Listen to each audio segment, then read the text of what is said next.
Hello, hello. Welcome, welcome Hello. everybody. I came all the way from New York. It's freezing, so I'm very excited to be here in the warmth in Miami. So great to connect everybody. Yeah, thanks for tuning in today to the NFT verification and identity panel. I just wanted to go around the panel and do some brief introductions, starting with myself, Alexis Johnson, founder of Light No Media, a media marketing agency in the crypto space. Up next, Dylan. Hey, how's it going? I hope everybody's great today, and if you drink, you're not too hungover, or if you didn't get enough sleep, look forward to some sleep after the conference is over, because I want you to stay awake for this conversation. It's going to be very exciting. My name's Dylan.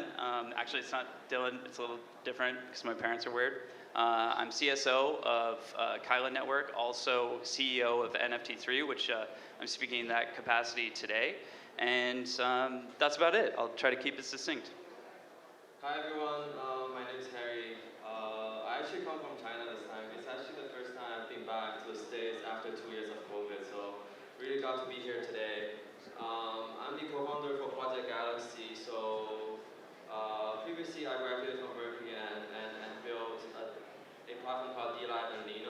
So back then we were trying to create a content economy that's more fair for the content creators. But for Project Galaxy, we're trying to build something different. We are building the infrastructure to power a credential data network. So, yeah.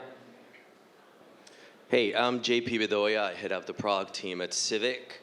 Civic has been in the blockchain industry for a little bit. We did our ICO back in 2017. So if you guys have any questions around that, happy to talk about it.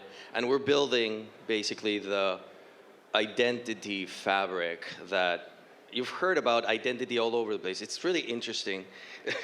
Every conversation, the legal one, the music one, everything that has to do with NFTs ultimately will be anchored in some form of identity. And we're building that. We've built a lot of those Lego pieces. So happy to share a lot of that and chat with you guys about it.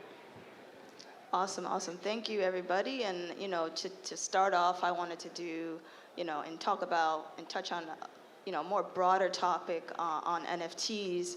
NFTs have experienced significant growth this year, and for panelists here, I just wanted to hear your opinion. Are we in a bubble? And do you see any similarities between the ICO boom in 2017 to the now NFT boom now?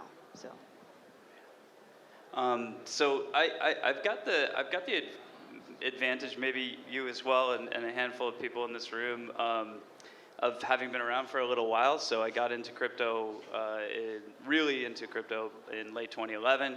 So I've seen this go up and down many, many times. In 2017, it was like, wow, it's finally happening.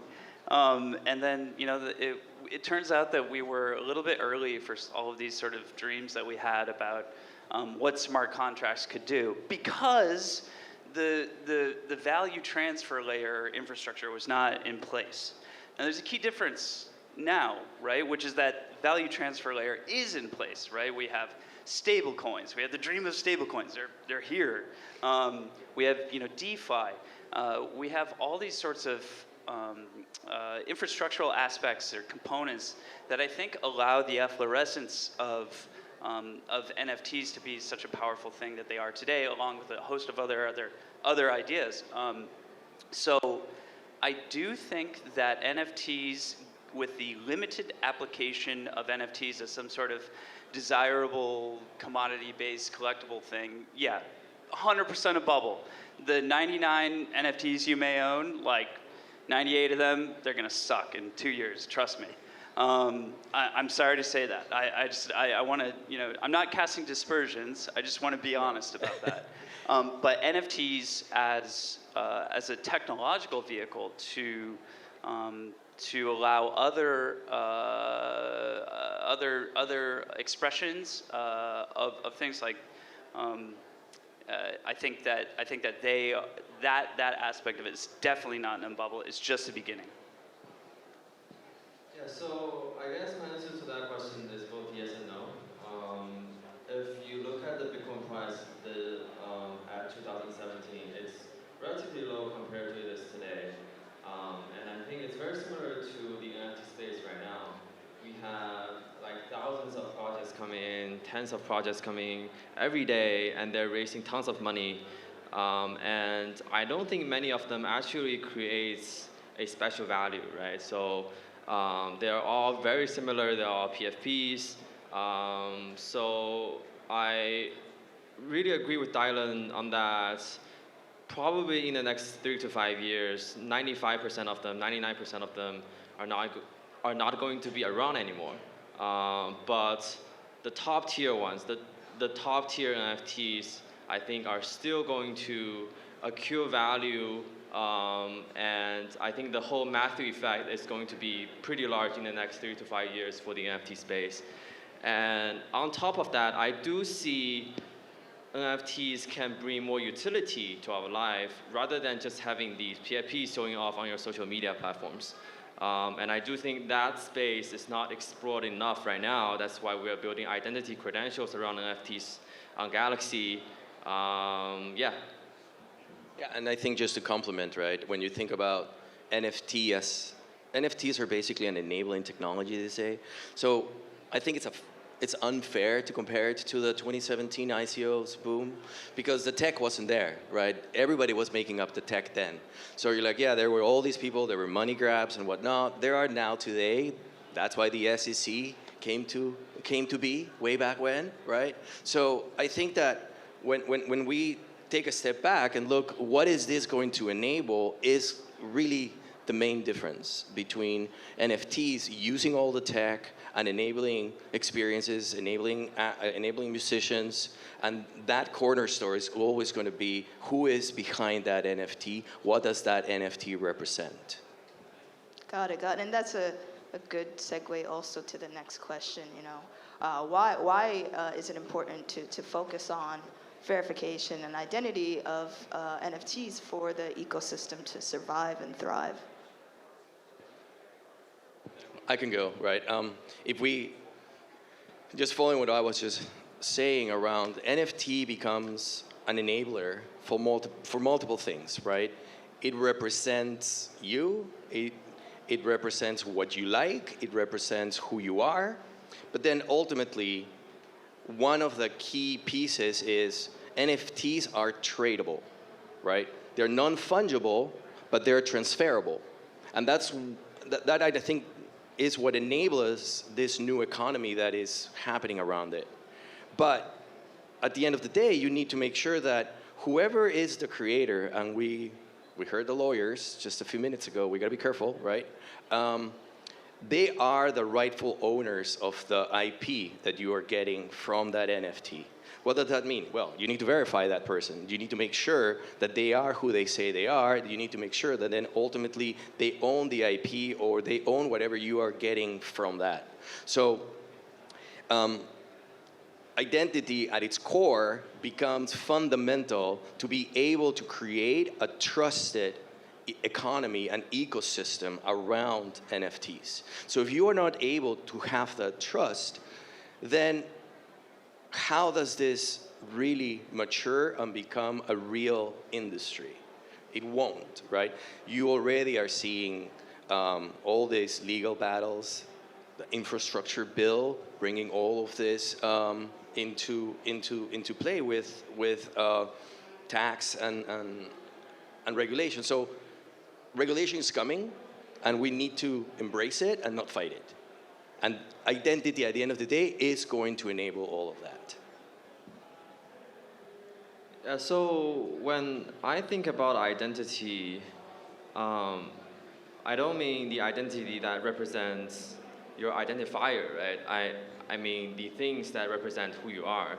So this already exists in our life every day. It includes your maybe educational background, your driver's license. You need your identity or your credentials when you go apply for a job, when you go apply for credit card, loans, and even Web2 giants like Google and Facebook use your identity to decide which ads they want to show you. So, but I think the less efficient part about identity right now is we don't have a aggregated layer of your credentials or your past behavior for every application to query from. And each of these applications has their segregated data that they use for themselves. But it's really inefficient because every application is permissioned, right?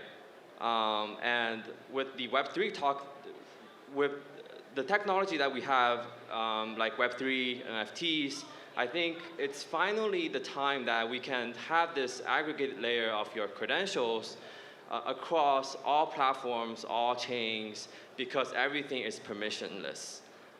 So I think the nature of NFT being permissionless, composable, really makes it powerful for identity to power all applications in Web3 world.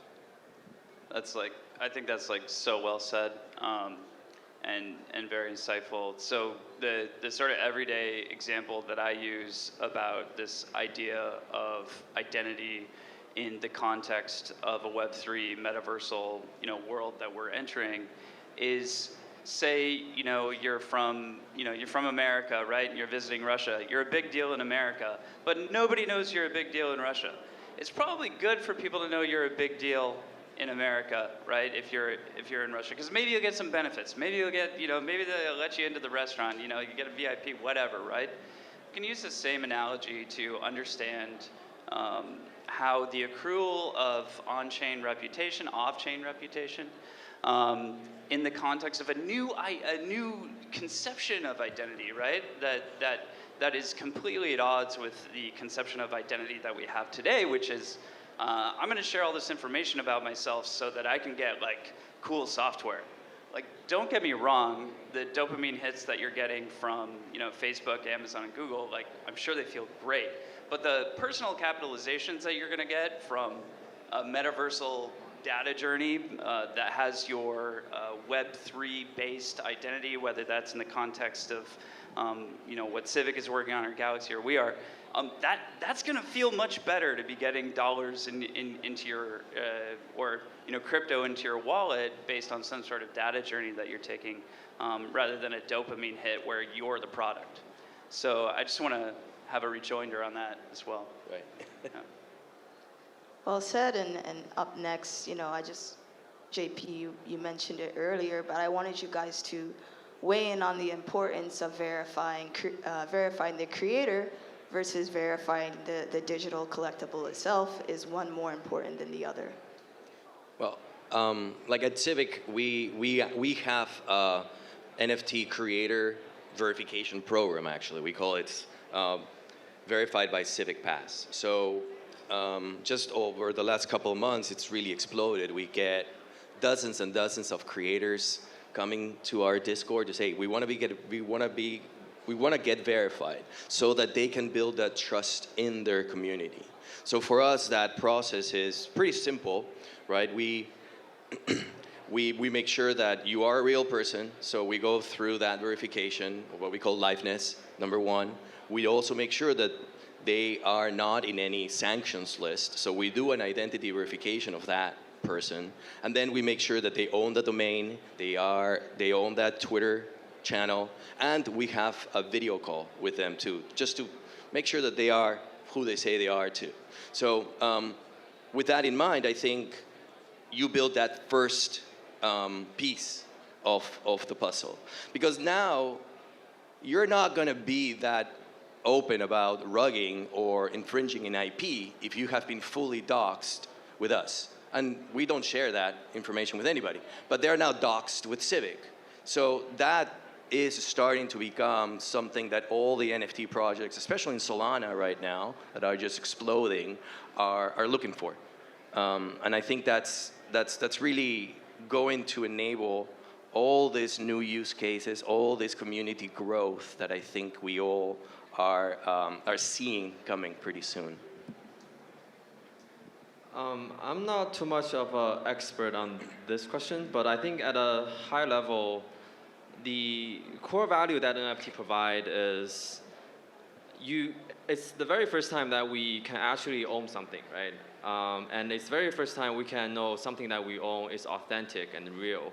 So my answer to this question is that they're both yes, and they're almost equally important, because it's really important to make sure that I know the NFT I own is created by the creator that I want, right?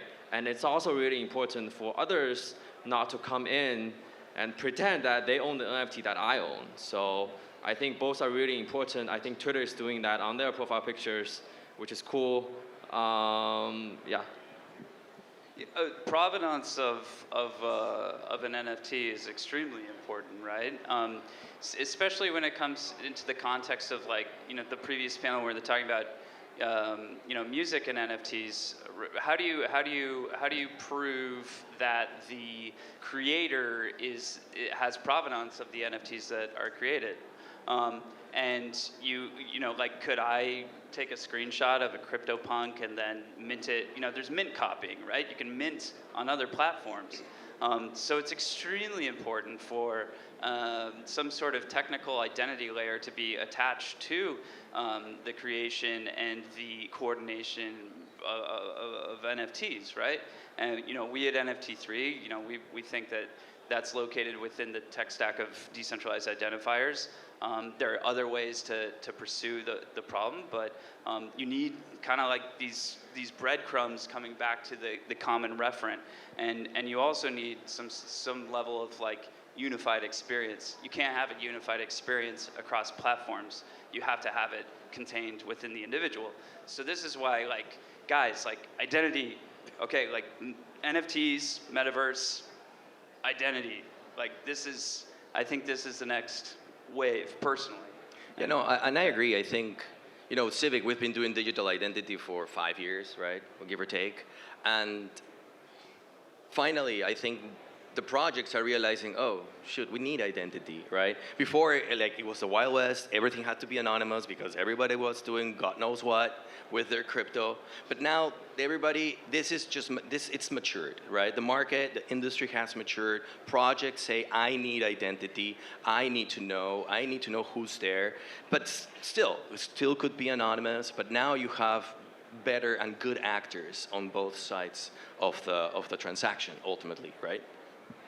Yeah, and my next question is for you as well, JP, and just really trying to understand at Civic, your approach for verification and identity for the NFT space specifically, and the crypto market as a whole, because as you mentioned, you guys are a legacy identity project. Right.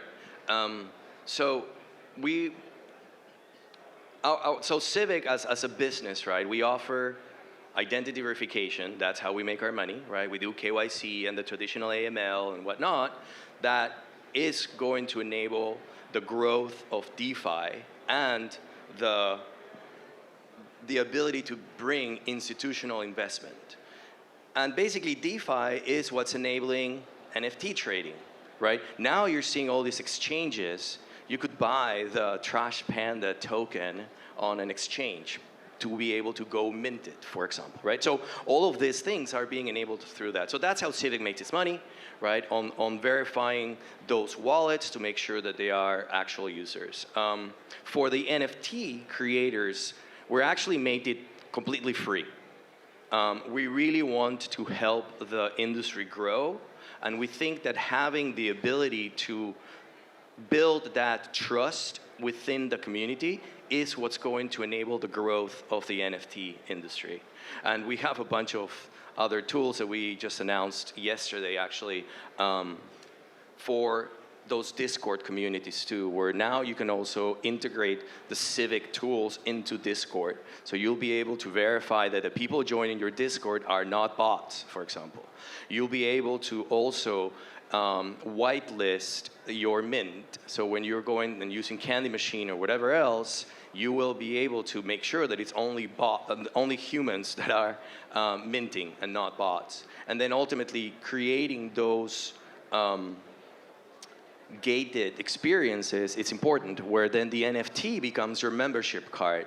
But sometimes that's not enough. You also want to make sure that it's not bots that are joining your DAO or your whatever else that you're thinking about. So then you can compose on top of that NFT verification an identity verification.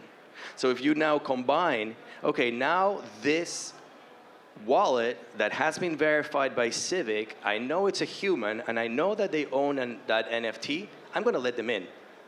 So now you can create communities where trust goes both ways. You first need to trust the creator, and then you need to trust the community. And when you build that, I think that's when we're going to be able to grow as an NFT community. Yeah, totally.